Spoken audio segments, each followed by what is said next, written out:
Todavía, a día de hoy, se sigue considerando el cuerpo como una suma de partes y de piezas, donde está este músculo o esta articulación o esta biomecánica, y se sigue pensando que el cuerpo funciona de una forma muy lineal, forma muy reduccionista. Si yo activo este músculo o si yo estiro este músculo o si yo uso esta palanca o esa biomecánica, todo va a ser predecible, reproducible, todo va a ser seguro y vas a conseguir los resultados que quieras. Lo primero que tenemos que entender es que nuestro sistema, nuestro organismo, el cuerpo humano, lo que somos, es fundamentalmente un sistema complejo. Un sistema complejo con múltiples interacciones, cuyas interacciones al mismo tiempo vuelven a entrar en ese sistema, haciendo que prácticamente aquello que hagamos sea impredecible. Y además, la estrategia que utilizamos para mantener este sistema complejo funcionando, es decir, el fin último de este sistema es mantener nuestra supervivencia, es hacerlo creando la máxima adaptabilidad posible. Nuestro sistema nervioso, nuestro sistema de movimiento es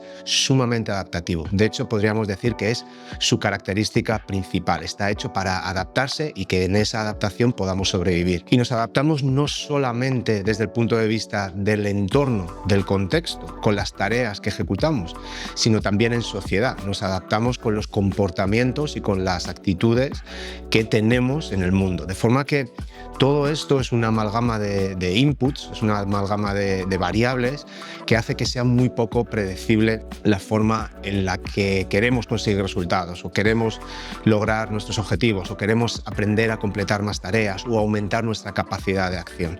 Es todo bastante más complejo, más caótico y al mismo tiempo más bonito.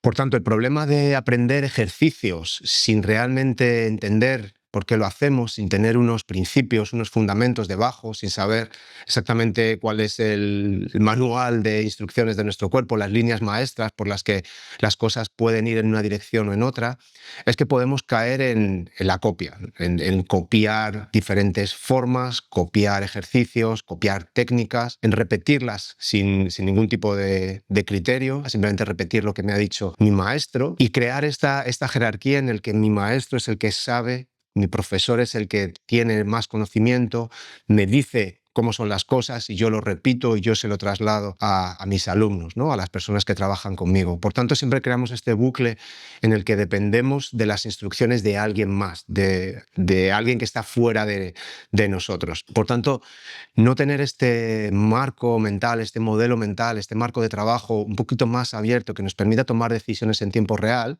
nos va a llevar a convertirnos en repetidores de información que puede ser cierta o no, que puede ayudar o no, pero que en ningún momento vamos a ser capaces de salir de ese ciclo, ya que lo estamos haciendo sin ningún tipo de metacognición, sin ningún tipo de criterio, sin ningún tipo de autocrítica acerca de por qué, para qué estoy dando este tipo de instrucciones o este tipo de indicaciones. ¿Y cómo aplicamos esto en Polestar? Pues sobre todo diría que el rol del profesor cambia.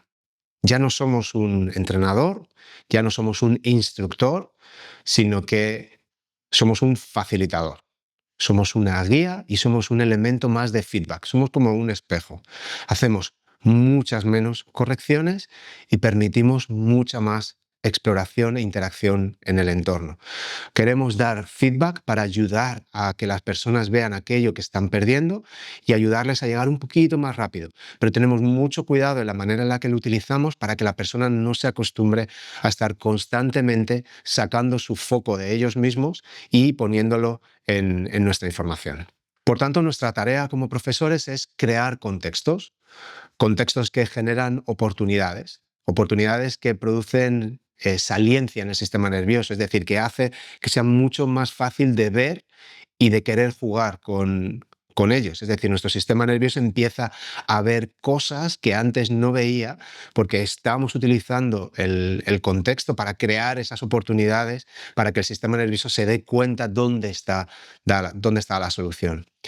Nuestra tarea también como profesor es entender cuál es el nivel adecuado, cómo podemos progresar de forma segura, de forma progresiva, cómo podemos generar movimientos sin producir dolor o cómo podemos generar nuevas opciones, más variabilidad de movimiento para distribuir las fuerzas. En lugar de tener una única opción en el que cada vez que la persona se mueve siente dolor, poder darle una capacidad de desarrollar la misma tarea que funcionalmente sea muy similar, pero sin estimular esa respuesta de dolor, porque estamos distribuyendo las fuerzas por otros sitios, llevando el movimiento por otros lugares. Y nuestro objetivo final como profesores no es otro que fomentar la autonomía. Es permitir que la persona realmente se reconcilie con su cuerpo, que sea capaz de optimizar su movimiento, que sea capaz de plantearse nuevos objetivos, que entienda el valor de la variabilidad, del movimiento rico, del movimiento que genera adaptabilidad, que vayan desarrollando su propio criterio, que sean capaces de entender lo que les funciona, lo que les va bien, lo que les sienta bien y lo que no les sienta tan bien. Y sobre todo, quizá lo más importante es que recuperen confianza en su propio cuerpo, que no dependan de un médico, de un fisioterapeuta, de un entrenador para moverse, sino que confíen en su cuerpo, confíen en sus procesos de generación de movimiento y de optimización de movimiento y de integración de movimiento para enfrentarse a esta experiencia tan maravillosa que tenemos como seres humanos y que se muevan de forma rica y de forma variada y de forma gozosa en este mundo. Así que lo que queremos es ni siquiera enseñarles movimiento. Queremos ayudarles a ver que el movimiento está ahí, que es maravilloso, que es súper interesante, y despertar su curiosidad, despertar su capacidad. Simplemente es darles las oportunidades de reconectar con su capacidad de moverse y que ellos experimenten de primera mano lo bien que se siente uno cuando su cuerpo está realmente conectado con lo que quiere hacer, con lo que tiene alrededor, incluso con los demás. Así que nosotros utilizamos este modelo mental, que es el de los principios del movimiento, que podríamos decir que funcionan como una especie de manual de instrucciones, pero que es muy flexible. Nos marca las líneas maestras, pero no nos restringen en exceso a la hora de tomar decisiones o a la hora de cambiar o modificar aquella estrategia que queremos utilizar en este entorno del movimiento. Por tanto, no es tanto el qué hacer, sino el cómo organizarse, y en este cómo organizarse no tenemos una respuesta correcta. Tenemos muchas respuestas que te pueden ayudar a lograr tu objetivo y otras respuestas que probablemente no te ayuden, que sean bastante inútiles o incluso vayan en detrimento del objetivo que quieras conseguir. Así que teniendo un modelo mental como puede ser el de los principios del movimiento, cualquier ejercicio, cualquier tarea de movimiento, cualquier entrenamiento con un objetivo determinado empieza a tener sentido, porque lo identificas como un camino, como un viaje, como una dirección, y desde ahí tú puedes ir cambiando tu perspectiva. En el modelo de principios de movimiento de Polestar contamos con 5 principios del movimiento. Cada uno de ellos es muy transversal, cada uno de ellos es lo suficientemente abierto para que dentro de él quepan otra serie de subsistemas o otra serie de conceptos e ideas que nos ayudan a entender o que en algún momento puede ser un recurso para ayudarnos a usarlo como herramienta en aquello que nos estemos encontrando trabajando con nuestro propio movimiento o con el de otra persona. El primer principio es el de la respiración. Evidentemente la respiración es algo absolutamente vital, probablemente es aquella acción que es más importante en el momento en el que dejamos de respirar durante pocos segundos, pues nuestra vida se acaba. Pero no solo es el oxígeno, la respiración nos ayuda de alguna forma también a organizarnos, nos ayuda a cambiar el énfasis o la perspectiva de un ejercicio, nos ayuda a gestionar nuestra energía de forma más correcta. Tiene que ver con la presión intraabdominal que tenemos, también tiene que ver con el ritmo y, por supuesto, está absolutamente alineada con esto que hablábamos al principio de la adaptabilidad del sistema. La respiración es absolutamente adaptable a la actividad que estamos teniendo. No es lo mismo estar dormidos, no es lo mismo estar meditando que haciendo un ejercicio de altísima intensidad. Nuestra respiración se va a adaptar de una forma perfectamente sincronizada con la tarea y el contexto en el que nos estamos encontrando. En Polestar siempre utilizamos esta idea de que breathing is a tool, not a rule, que la respiración es una herramienta y no es una regla. Es algo que nosotros podemos utilizar tanto para poner de manifiesto algún problema, es decir, para resaltar algún problema, para hacerlo más complicado, algún problema de movimiento, alguna dificultad o algo que tenemos que mejorar, como también para facilitar ciertos movimientos. Por ejemplo, sabemos que si queremos aumentar la flexión del hombro, podemos o necesitaremos mejorar la extensión torácica y quizá la inhalación, por el movimiento que se genera tanto en las vértebras como en las facetas como en las costillas, nos va a ayudar a que la extensión esté primada, esté favorecida y por tanto va a ayudar a la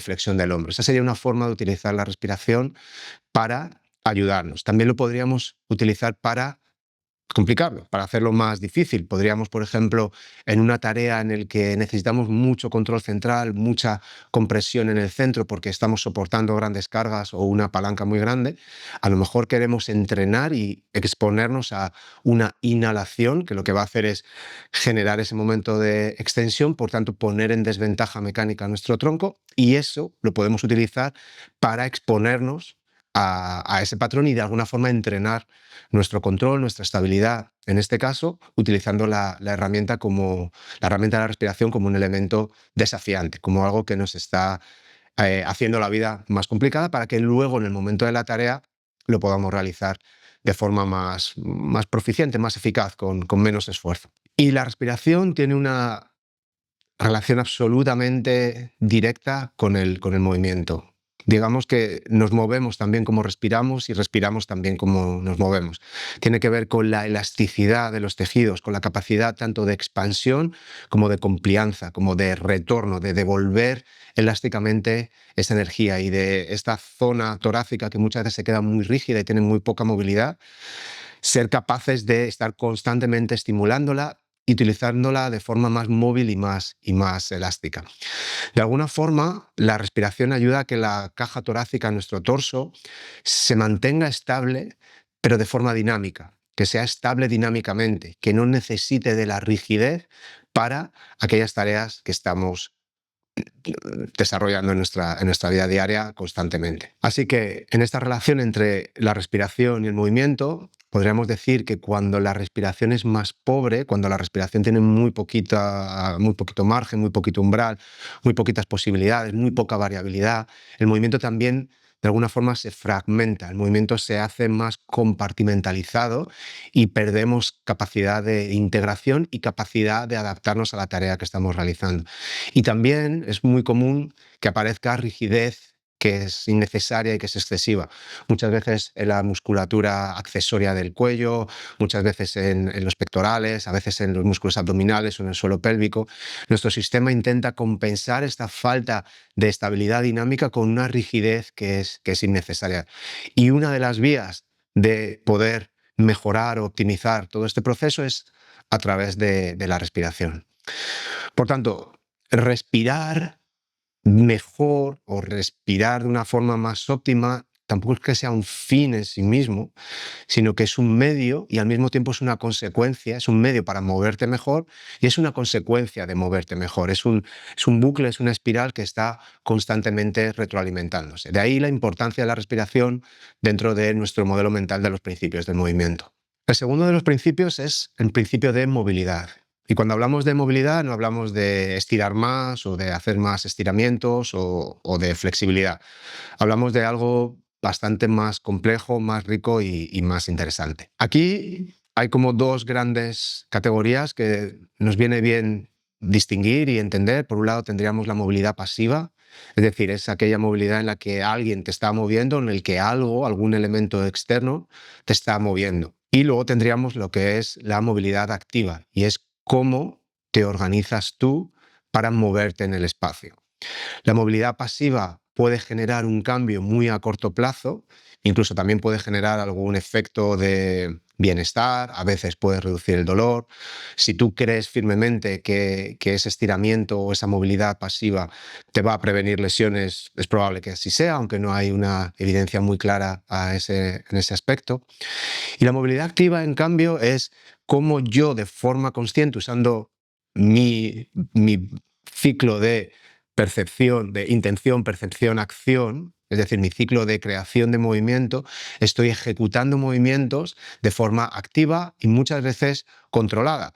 Controlada de forma voluntaria o involuntaria. Es decir, hay una organización en el sistema, pero somos nosotros los que estamos desarrollando esa movilidad. Aquí tenemos que hacer el matiz en el que muchas veces hablamos de movilidad también no solo en términos de control, sino también en términos de cantidad. Es decir, cuánta movilidad tengo acceso y de esa movilidad a la que tengo acceso, cuánto control tengo de esa movilidad. Y aquí hablamos siempre de este movimiento segmentado, distribuido, de cómo cuanto más articulaciones podemos incorporar en el movimiento, pues más opciones tenemos, más adaptabilidad, de nuevo, más variabilidad.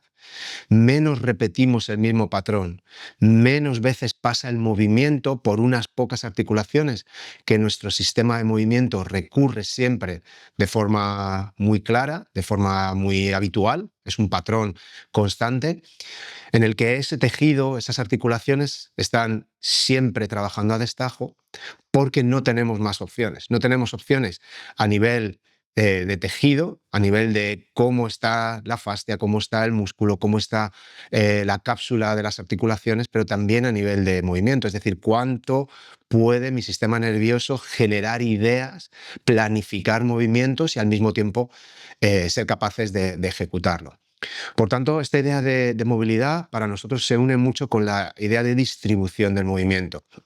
Y como siempre decimos también cuando hablamos de esto, la máxima principal sería que la distribución del movimiento va a significar distribución de las fuerzas. Por tanto, cuanto más fuerzas distribuyamos, más eficaces somos a la hora de movernos y menor riesgo es de que ciertos aspectos o ciertas partes de nuestra estructura se vean excesivamente expuestas a unas fuerzas en lugar de verse distribuidas. El tercer principio es el principio de alineamiento. Y el alineamiento también lo vemos desde una forma dinámica. No es una postura en el que tengamos que mantener, en el que tenga que ser fija. No es que haya una postura que sea la perfecta para ti, sino que habrá una cierta organización, un cierto alineamiento que te va a servir y te va a ayudar y va a ser más óptimo y probablemente más eficiente para ciertas actividades. Habrá ciertas tareas que requieran un cierto alineamiento, un cierto control, una cierta actitud en la manera en la que sitúas tu cuerpo y habrá otras actividades que requieran otro tipo de alineamiento. Para algunas personas puede que funcione de una forma y para otras personas puede que funcionen de otra. Sí que es cierto que nos vamos a encontrar ciertos elementos comunes, como por ejemplo si quiero cargar mi cuerpo y lo quiero hacer de forma estática, pues tratar de entender qué es la zona neutra de las articulaciones, pues quizá ahí nos puede ayudar. O entender que ciertos alineamientos a la hora de soportar peso nos van a ayudar respecto a otros. Yo voy a ser más eficaz si soy capaz de alinear todos los volúmenes de mi cuerpo sobre los pies que si hay alguno en el que está desplazado en algún momento donde se van a generar ciertas palancas y eso va a ser menos eficiente. Por tanto, sí que es verdad que existen ciertos elementos que nos pueden ayudar a encontrar ese alineamiento óptimo, pero no necesariamente existe una postura perfecta, ideal para todas las personas y para todas las tareas. Así que podemos plantearnos que nuestro alineamiento es la manera en la que nos organizamos frente a la gravedad. Hay gente que lo hace de forma más activa, que utiliza sus músculos para contrarrestar la realidad, y hay gente que lo hace de forma más pasiva. Pero todo esto, evidentemente, de nuevo va a influir muchísimo en cómo se están distribuyendo las cargas, en cuánta carga puedo transmitir a través de los pies, en este caso estamos de pie, hacia el suelo, hacia la tierra, por tanto no me la estoy llevando en mi esqueleto, y al mismo tiempo cuánto esfuerzo innecesario estoy utilizando, es decir, qué capacidad de optimizar tengo jugando con todas estas ideas de las palancas, de los apoyos, de la organización, de este alineamiento dinámico que está en constante iteración, en constante movimiento en cualquier actividad que hagamos, en cualquier tarea que estemos realizando. Y un ejemplo de que la estructura no está hecha para ser rígida, no está hecha simplemente para soportar fuerzas, es que nuestra columna vertebral es una bicurva. Es una bicurva que impide prácticamente la rigidez y que no favorece el estar recto.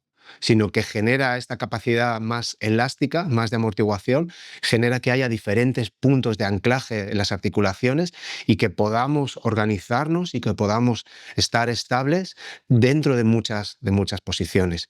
Al mismo tiempo, el tener esta forma de bicurva genera que tengamos la capacidad de tener este concepto, esta capacidad de elongarnos axialmente. Es decir, en el momento en el que somos capaces de generar espacio entre nuestras articulaciones de la columna y trabajar con esta idea de elongación axial, donde tenemos mucho espacio entre el final de la columna, entre el sacro y el coxis y el principio de la columna, que sería el cráneo, entendemos que podemos distribuir mucho mejor las fuerzas, entendemos que el sistema miofascial se organiza mucho mejor, la información propioceptiva, interoceptiva aumenta, las cargas disminuyen, por tanto, tenemos ahí un elemento, una capacidad de generar movimiento y de optimizar sobre todo movimiento, que es muy útil y eficaz. Por tanto, el cuerpo no es algo que esté diseñado para ser rígido, que no esté diseñado para moverse, está diseñado constantemente para moverse. Y piensa que aunque lo hagas de forma voluntaria, aunque tú intentes mantener una postura que alguien te ha dicho o que tú crees que es la correcta y la adecuada y que la tienes que mantener, tu cuerpo siempre va a buscar gastar la mínima energía posible. Por tanto, esa estrategia muy voluntaria de mantener esta posición al final va a fracasar, va a hacer que ciertos músculos acaben fatigándose y que haya excesivo gasto energético. Por tanto, tu sistema nervioso está constantemente desincentivando esa actividad.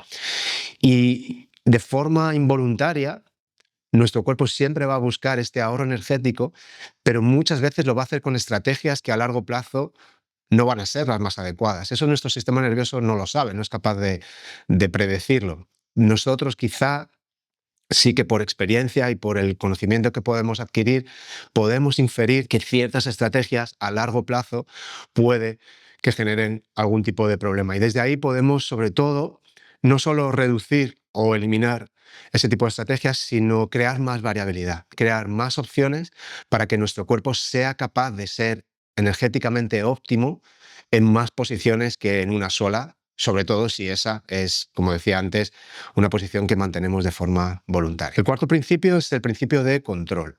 Y por supuesto el control tiene mucho que ver con la estabilidad, y muchas veces cuando hablamos de estabilidad lo confundimos con rigidez, lo confundimos con estar estático. Pero en realidad, para que exista una estabilidad tiene que haber movimiento, porque la definición de estabilidad es la capacidad que tiene un cuerpo para volver a su estado de reposo funcional, es decir, de desplazarse en una dirección donde no está en la forma óptima de reposo, pero ser capaz de volver de una forma más o menos eficaz o sencilla a ese punto donde hay más equilibrio, donde somos más funcionales. Por tanto, necesitamos de movimiento para hablar de estabilidad. El hecho de limitar el movimiento a través de rigidez no significa que seamos más estables. Y esto que acabo de decir tampoco significa que no sea algo que podamos utilizar como herramienta en determinadas tareas, como puede ser levantar grandes pesos.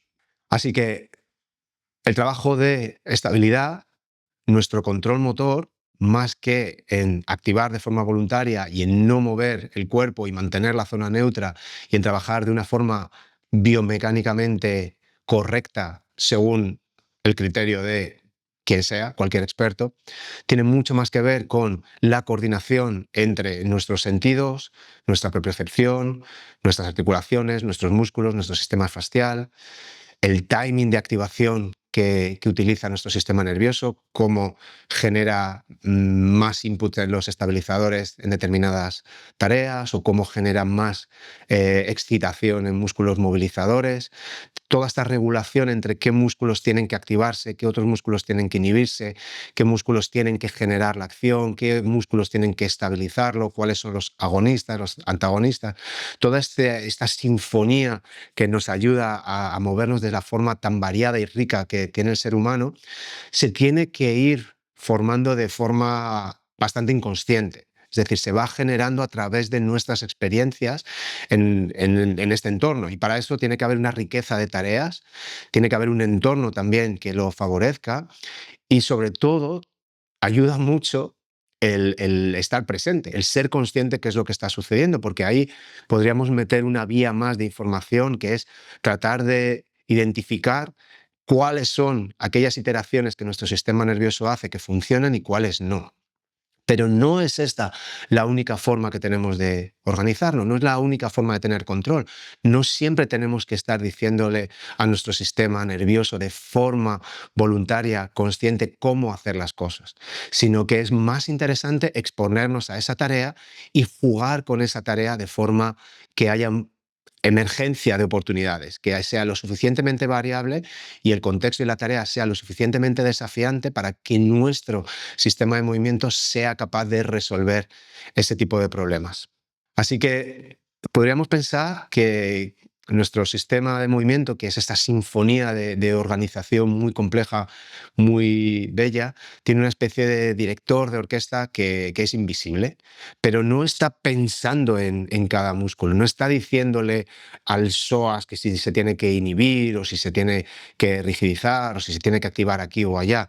No, está generando una respuesta que emerge tanto de la tarea que estamos generando, de nuestra propia capacidad para movernos, de lo que somos como individuo y del contexto en el que se está desarrollando esta tarea. Y lo más importante es que el sistema se autoorganiza. Tenemos una capacidad innata e inherente de autoorganizarnos. Y para eso es necesario que el sistema siga moviéndose. Es necesario que haya una práctica y que haya variabilidad. Si mi cuerpo se mueve muy poco y se mueve de forma muy pobre, nuestra capacidad de autoorganización, nuestra capacidad de control, nuestra capacidad de desarrollar movimientos con la calidad y la precisión que queremos se ve absolutamente reducida hasta que nuestro sistema se queda sin opciones y empiezan a aparecer problemas muchas veces relacionados con dolor y con falta de función. Por último, el principio 5, que es el principio de integración. Y cuando hablamos de integración no significa que haya que seguir sumando cosas, sino es cómo nuestro sistema es capaz de coordinar y de integrar, mejor dicho, todos aquellos aspectos que ya hemos hablado en los principios del movimiento, pero también en lo que está sucediendo en el entorno. Por tanto, tiene que ver con cómo se coordina la respiración, con la movilidad y cómo eso nos genera un cierto alineamiento y cómo ese alineamiento tenemos que controlarlo en una tarea en el mundo real. Y cómo podemos hacer que tareas cada vez más complejas, que impliquen más elementos de nuestro organismo, se integren de una forma lo más fluida y óptima posible.